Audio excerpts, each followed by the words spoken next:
Hello hi നമസ്കാരം. ഗോപിനാഥ് മുതുകാട് കഴിഞ്ഞ ദിവസം ഞാനൊരു വീഡിയോ ചെയ്തിട്ടുണ്ടായിരുന്നു. അപ്പോൾ എൻ്റെ വീഡിയോയുടെ കീഴിൽ വന്ന കമൻസ്, അതിൻ്റെ ബേസിലാണ് ഞാൻ അടുത്ത വീഡിയോ ചെയ്യുന്നത്. എൻ്റെ വീഡിയോയിൽ ഞാനൊരു 7-8 പ്രാവശ്യം ബോധപൂർവം പറയുന്നുണ്ട് എനിക്കറിയില്ല എന്ന്. ഇതിനെയാണ് കുറ്റപ്പെടുത്തിയിരിക്കുന്നത്. കാരണം എൻ്റെ വീടിന് തൊട്ട് 1 കിലോമീറ്റർ ഇപ്പുറമാണ് മുതുകാട് സാർ താമസിക്കുന്നത്. നമ്മൾ ഇത്രയും വർഷം കേട്ടതും കണ്ടതും എല്ലാം അനുസരിച്ച് അദ്ദേഹം രാവിലെ നടക്കാൻ പോകുമ്പോൾ കാണാറുണ്ട്.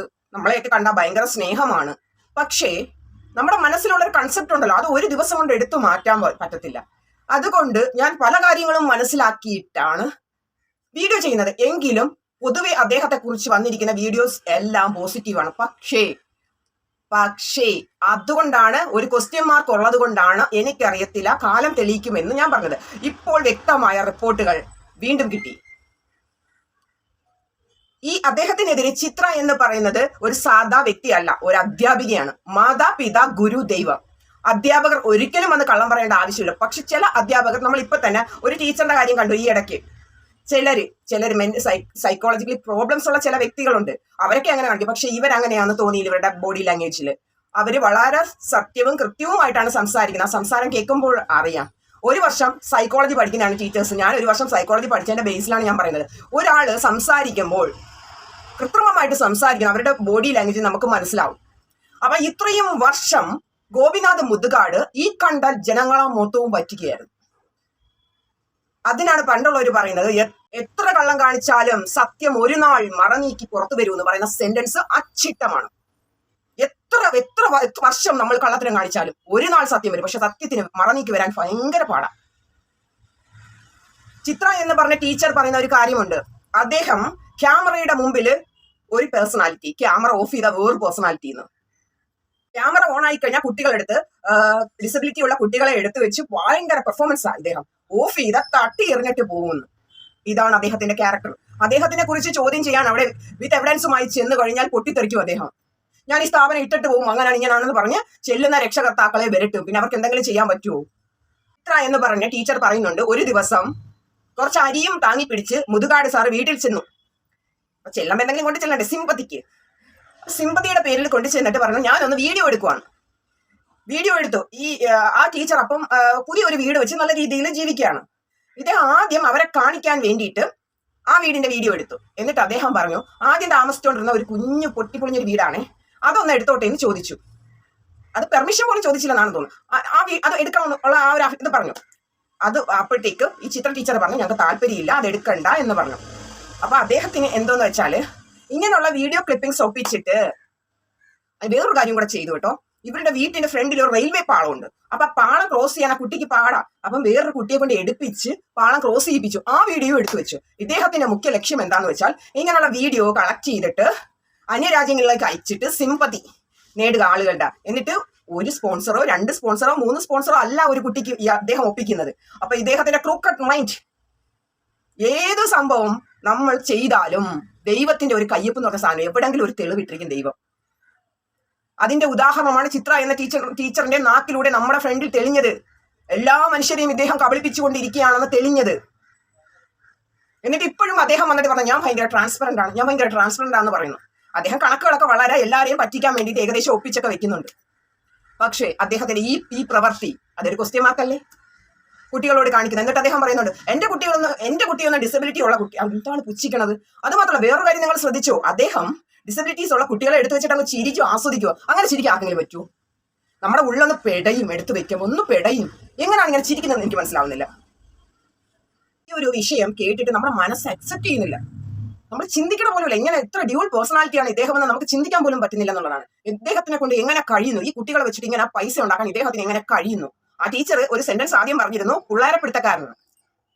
അപ്പൊ എല്ലാവരും ആ ടീച്ചറെ കളിയാക്കി, ഇവർക്ക് എന്തോ വ്യക്തി വൈരാഗ്യം കൊണ്ടാണ് ഇങ്ങനെ പറയുന്നത്. പക്ഷേ റിയാലിറ്റി, അവരെ കുട്ടിയെ എവിടെയോ പങ്കെടുപ്പിക്കാത്തതിന്റെ ദേഷ്യത്തിലാണ് അവർ വീഡിയോ ചെയ്തതെന്ന് പറയുന്നത്. അല്ല, അവർ ഒരുപാട് കാര്യം പറയുന്നുണ്ട്. 1ഉം 2ഉം കാര്യങ്ങളല്ല പോയിന്റ് ഔട്ട് ആയിട്ട് ചെയ്യുന്നത്.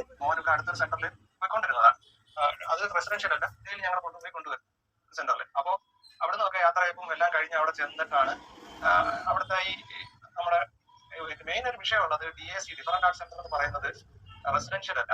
പിന്നെ അവിടെ അത് ആദ്യമേ ഗോപിനാഥ് മുതുകാടിന്റെ വീഡിയോയിൽ ഇതിനെ ഇൻട്രൊഡ്യൂസ് ചെയ്തുകൊണ്ട് പറയുന്നുണ്ട്, ഒരു പേരന്റ് അവിടെ മസ്റ്റായിട്ടും അവിടെ കാണണം.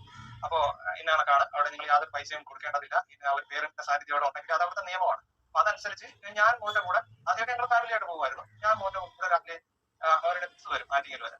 ആ ബസ്സിൽ കയറി അവിടെ ചെല്ലും. അവിടെ ചെന്നതിന് ശേഷം രാവിലെ കാര്യങ്ങളൊക്കെ കഴിഞ്ഞതിന് ശേഷം ഒരു ബ്രേക്ക്ഫാസ്റ്റ് എന്ന നിലയിൽ ചായ ബിസ്ക്കറ്റ് ആകുന്നത്.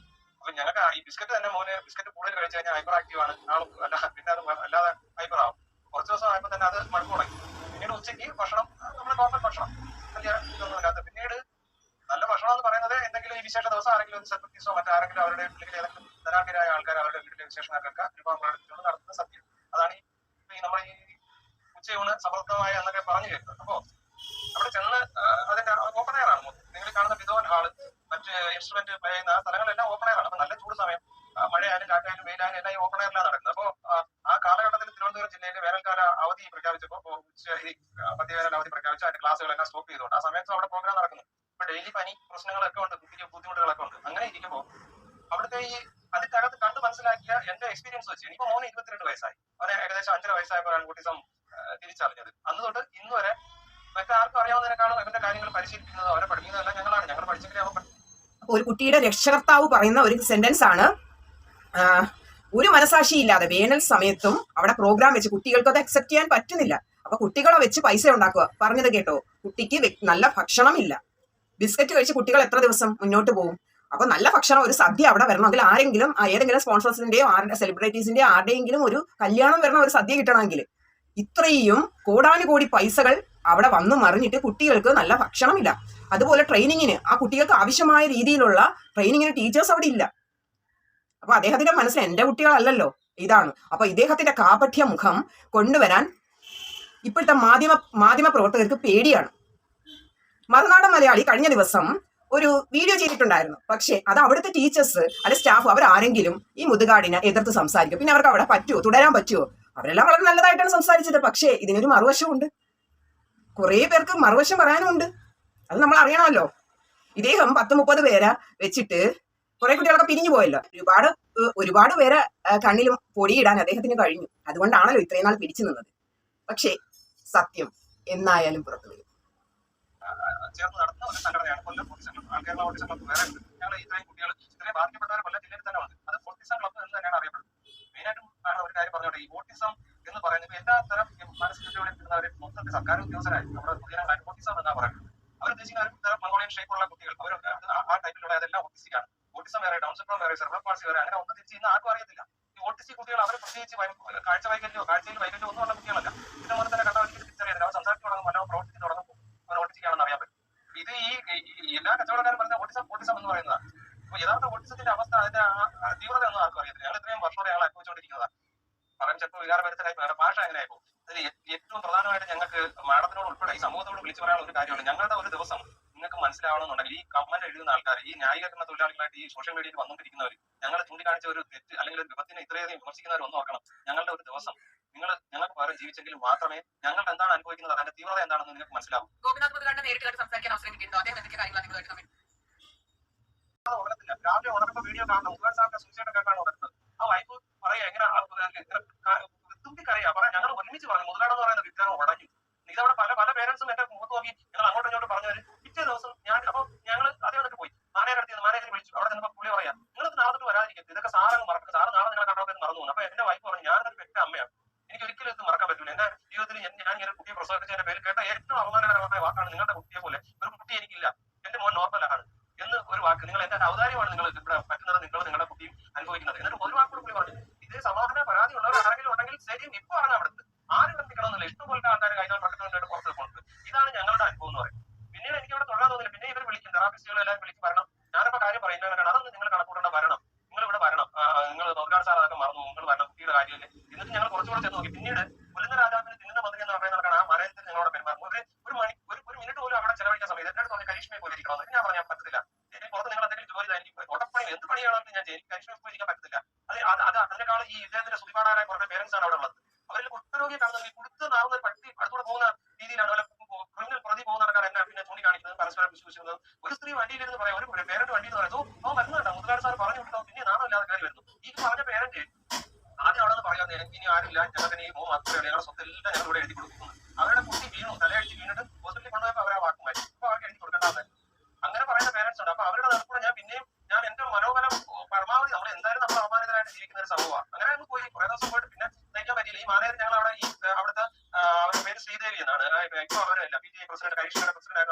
വേറെ 2-3 പേരൻസും അവിടുത്തെ ഒരു ജോലിക്കാരിയും കൂടെ വന്നിട്ട് അവിടുത്തെ അക്കൗണ്ടന്റോ മറ്റോ ആണ്. ഞങ്ങളൊക്കെ വേണ്ടി ഇവന്റെ ഷിപ്പ് എന്ന് പറയുന്ന പേരിട്ട് ഞാനും കുട്ടികളെ ഡ്രസ്സ് മാറണം. ഒരു യോഗ സെഷൻ ഉണ്ട് രാവിലെ. യോഗ സെഷൻ അവിടെ പോയി ഇങ്ങനെ കുറച്ച് നേരം ഇരിക്കും. അപ്പൊ വേറെ ഡ്രസ്സ് ഇട്ടുകൊണ്ട് പോകണം വീട്ടിൽ നിന്ന്. എന്നിട്ട് അത് മാറിയിട്ട് അവിടുത്തെ യൂണിഫോം ഇടിക്കണം. അത് ഈ കുട്ടി തനിച്ച് കഴിഞ്ഞാൽ നമുക്ക് പാടില്ലല്ലോ.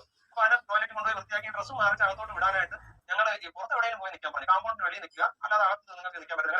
അങ്ങനെ അവിടെ ഒരു ആർട്ടീരിയ എന്ന് പറയുന്ന ഒരു ഏരിയയിൽ ഒരു മൂലയ്ക്ക് 2 കസേരയും മാർക്കിട്ട് ഞാനും ആ കൂട്ടും കൂടെ അവിടെ ഇരുന്നപ്പോഴത്തേക്ക് മഴ. അദ്ദേഹത്തിന്റെ വായിൽ നിന്ന് വന്ന ഒരു സെന്റൻസ് ആണ്, എന്റെ കുട്ടി ഡിസബിലിറ്റി ഉള്ള കുട്ടിയല്ല, സാധാ കുട്ടിയാണ്. അപ്പോൾ അദ്ദേഹത്തിന്റെ മനസ്സിന്റെ ഉള്ളില് ആ ഒരു വിഷമാണ് പുറത്തു ചാടിയത്. അത് കേൾക്കുന്ന ഒരു അമ്മയുടെ മാനസികാവസ്ഥ, ഒരു ഡിസബിലിറ്റി ഉള്ള കുട്ടിയെ പ്രസവിച്ച ഒരു അമ്മയുടെ മാനസികാവസ്ഥ എന്തായിരിക്കും? ഇദ്ദേഹമാണോ നന്മ മരം? മുതുകാട് എന്ന വിഗ്രഹം തകർന്നു എന്നതിനുള്ള ഏക ഉദാഹരണമാണ് ഈ ഒരു സെന്റൻസ്. പല ദിവസവും ഞാൻ കുട്ടികൾ പുറത്തു പോകുന്നു. അപ്പൊ ഞാൻ ഈ വഴക്ക് പറഞ്ഞതിന്റെ വേഷണത്തിന് പുറത്ത് ഇരിക്കുമ്പോൾ ഞാൻ കണ്ടിട്ടുണ്ട് ഇങ്ങനെ ഒരു കുട്ടി ഇറങ്ങി പോകുന്നു. അപ്പൊ ഞാൻ അതിന്റെ അപ്പനെ അവിടെ കൊണ്ടുവരുന്നത്. അപ്പനെ വിളിച്ചു വന്ന് 1 കിലോമീറ്റർ പുറത്ത് കടയിൽ ചായ പിടിക്കാൻ പോയിരുന്നു. അദ്ദേഹം അവിടെ നിന്ന് ഓടി വന്നു. വളരെ വേറെ ഓടി വന്ന്. അത്രയും വയസ്സായ മനുഷ്യൻ അത്രയും ഓടാനും പാടില്ല. വന്നു. അപ്പൊ ഒരു ടീച്ചറിന്റെ കയ്യിൽ കുട്ടിയെ കിട്ടി. അപ്പൊ കിട്ടിയെന്ന് പറഞ്ഞു. അദ്ദേഹം എന്റെ അടുത്ത് ഇരുന്ന് സമാധാനപ്പെട്ടു. അതേ കുട്ടി തന്നെ പല ദിവസങ്ങളിലും പുറത്ത് പോയിട്ടുണ്ട്. പിന്നീട് കുട്ടികൾ പേടിച്ച് ബാത്റൂമിലും ഒരുപാട് മൂലകളുണ്ട് ആ സെന്ററിന്, അവിടെയൊക്കെ പോയിരിക്കും. അപ്പൊ ഇതൊക്കെ ഞാൻ പരിതാപകരം എന്ന് പറയുന്ന അവസ്ഥകൾ ഇതൊക്കെയാണ്. പിന്നെ ഈ കടവന ഈ ബിസ്ക്കറ്റ് കൊണ്ടുവച്ചിരിക്കുന്നത് പിള്ളേർ ഇഷ്ടംപോലെ വാങ്ങിക്കുന്നു. എന്നിട്ട് അവര് ഹൈപ്പർ ആവും, അവര് വയലന്റ് ആവും. അങ്ങനെ കുട്ടികൾക്ക് പ്രത്യേക ഡയറ്റ് ഒക്കെ ഉണ്ടോ? ഇത്തരം കുട്ടികൾ പ്രത്യേക ഫുഡ് കഴിക്കാൻ പറ്റുന്നുണ്ട്. അപ്പൊ ഗോപിനാഥ് മുതുകാടിന്റെ ഡയറ്റീഷ്യൻ ഇല്ലേ? ഒന്നുമില്ല അവിടെ, ഒരു ഡയറ്റീഷ്യനും ഇല്ല. അവിടെ കൊടുക്കുന്നത് കഴിക്കുക, കുട്ടികൾ കഴിച്ചതിന് ശേഷം പേരന്റ് കഴിക്കുക, അത്രേ ഉള്ളൂ. അപ്പൊ ഈ പരിതാപകരം എന്ന് പറയുന്ന വാക്ക് അദ്ദേഹം, ഞാൻ പിൻവലിക്കാം, അദ്ദേഹത്തിനോട് മാപ്പ് പറയാം. പരിതാപകരം എന്ന് പറയുന്ന ഞാൻ കണ്ട അവസ്ഥകൾ അദ്ദേഹം മാറ്റട്ടെ.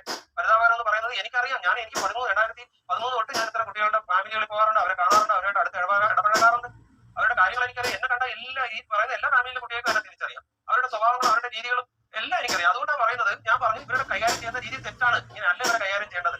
അപ്പൊ ഒരു കുട്ടി ജനഗണം കഴിഞ്ഞിട്ട് പുറത്ത് പോകാമോ, പേരൻസ് പുറത്ത് പോകാമോ എന്ന് പറയും. അപ്പൊ ഈ കുട്ടി അവിടെ നിന്ന് വയലന്റായി നിലവിളിക്കുക, സൗണ്ട് ഉണ്ടാക്കി. അത് അമ്മയ്ക്ക് അങ്ങോട്ട് പോയി ചെയ്യാൻ പറ്റത്തില്ല. അങ്ങോട്ട് പോയി ആ കുട്ടിയെ അറ്റൻഡ് ചെയ്യാൻ പറ്റില്ല. കാരണം അവർക്ക് കരീഷ്മയിൽ നിന്ന് പുറത്തിറങ്ങണമെങ്കിൽ എത്ര ടൈം ചെയ്തിട്ടുണ്ട്, അതിന് ആ സമയത്ത് അവിടെ ഇറങ്ങാൻ പറ്റുള്ളൂ. അപ്പൊ അവർ പിന്നെ അത് കഴിഞ്ഞിട്ട് പരാതി പറഞ്ഞുകൊണ്ട് പോകുന്നുണ്ട്. നമ്മൾ അവിടെ പിടിച്ചു നിർത്തിയിട്ടല്ലേ ഈ കുഴപ്പം പറ്റിയതെന്നൊക്കെ അവർ പരാതി പറഞ്ഞിട്ട് പോകുന്നത് ഞാൻ കണ്ടു.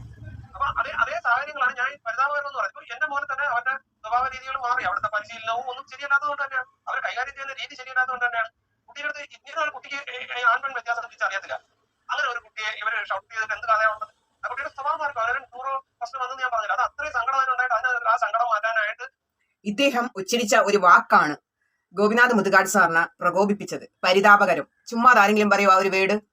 അവിടെ ആ കുട്ടികൾ അനുഭവിക്കുന്ന ആ ഒരു അവസ്ഥ കണ്ടിട്ടാണ് അദ്ദേഹം, വിഷമം വന്നിട്ടാണ് അത് പറഞ്ഞത്, മനഃപൂർവ്വമല്ല. കുട്ടികൾക്ക് കുറെ ബിസ്ക്കറ്റ് മാത്രം കൊടുക്കും. എത്ര നാൾ ബിസ്ക്കറ്റും കഴിച്ച് കുട്ടികൾ നിൽക്കും അവിടെ എന്ന് പറഞ്ഞ ടീച്ചർ കുറച്ച് ആരോപണങ്ങൾ ഇറക്കിയപ്പോൾ എല്ലാ മനുഷ്യരും ആ ടീച്ചറിനെ പഞ്ഞിക്കിടുന്ന അവസ്ഥയാണ് കണ്ടത്. പക്ഷെ ഇന്ന് ഈ പഞ്ഞിക്കിട്ട മനുഷ്യർ മൊത്തവും ചിത്ര എന്ന ടീച്ചറിനെ അഭിനന്ദിക്കുവാണ്. ആ ഒരു ടീച്ചറാണ് ഈ ഒരു സംഭവം വെളിയിൽ കൊണ്ടുവന്നത്. അപ്പൊ ഒന്നും അറിയാതെയും കേൾക്കാതെയും സ്റ്റേറ്റ്മെന്റ്സ് പറയാൻ പാടില്ല. ഞാൻ എന്റെ വീഡിയോയിൽ അത് പറയുമ്പോഴും ഞാൻ എടുത്ത് പറഞ്ഞിട്ടുണ്ട്, എനിക്കറിയത്തില്ല എന്ന് വെച്ചാൽ സംശയത്തിന്റെ നിഴലിൽ തന്നെയായിരുന്നു. കുറച്ചുകൂടെ ഞാൻ എടുത്തു പറഞ്ഞു, കാലം തെളിയിക്കും, കുറച്ച് ദിവസം കൂടെ, 2 ദിവസം മാത്രമേ എടുത്തുള്ളൂ. ശേഷം വിളിച്ചിട്ട് പറഞ്ഞ് മോന്റെ ബ്രോഷർ, മോൻ ഇവിടെ പ്രോഗ്രാം നടന്നു, സ്റ്റാറ്റിസ്റ്റിക് പ്രോഗ്രാം നടന്നു, അപ്പൊ മോന്റെ ബ്രോഷറാണ് ഉപയോഗിച്ചിട്ടുള്ള. അപ്പൊ അത് നിങ്ങളുടെ കൺസേൺ അവിടെയാണ്. ഞാൻ പറഞ്ഞു ഞങ്ങൾ അറിഞ്ഞിട്ടില്ല, നിങ്ങൾ പറയുമ്പോഴാണ് ഞാൻ അത് അറിഞ്ഞത്. എന്നിട്ട് അവർ പറഞ്ഞു നിങ്ങളുടെ മോൻ ഇവിടെ ഒരു സ്പോൺസർ ഉണ്ടോ? അപ്പൊ ഞാൻ ശരിക്കും ഞെട്ടി. അപ്പൊ ഞാനത് അറിയില്ല. അപ്പൊ വിളിച്ചിട്ട് പറഞ്ഞു $2,000 വെച്ചിട്ട് $2,000 എന്റെ മോന് മാത്രമല്ല 300 വീഡിയോ എടുക്കുന്ന സമയത്ത് ഞങ്ങളുടെ വീട് ഞങ്ങൾ വെച്ചെടുക്കുന്ന പുതിയതായിട്ട് വെച്ചു. അതിന് തൊട്ടപ്പുറത്ത് ഞങ്ങളുടെ കുടുംബം, അത് പഴയ വീടാണ്. ഈ പഴയ വീട്ടിന്റെ ഫ്രണ്ട് ഫോക്കസ് ചെയ്ത് പുതിയ എടുക്കാൻ ശ്രമിച്ചു. അത് ഞങ്ങൾ അതിനോട് യോജിച്ചില്ല. നമസ്കാരം. എന്റെ എല്ലാം ഞങ്ങളാൽ കഴിയുന്നത് ആരെയും ആശ്രയിക്കാതെയാണ് അവനെ മുന്നോട്ട് കൊണ്ടുവരുന്നത്. ഞങ്ങളത് സംസാരിച്ചു, ആ വീഡിയോ എടുത്തു. എന്ന് വെച്ചാൽ ഗോപിനാഥ് മുതുകാട് അപ്പൊ ശ്രമിച്ചത് നല്ല ടാലന്റഡ് ആയ കഴിവുള്ള ചിത്രം വരയ്ക്കുന്ന ഒരു കുട്ടീനെ ഭയങ്കര മോശമായ സാമ്പത്തിക സ്ഥിതിയുള്ള ഒരു കുട്ടിയാണ്. ഈ കുട്ടിക്ക് ചികിത്സിക്കുന്നതിനൊക്കെ പൈസ വേണം എന്നുള്ള രീതിയിൽ പ്രദർശിപ്പിക്കാനാണ് ശ്രമിച്ചത്.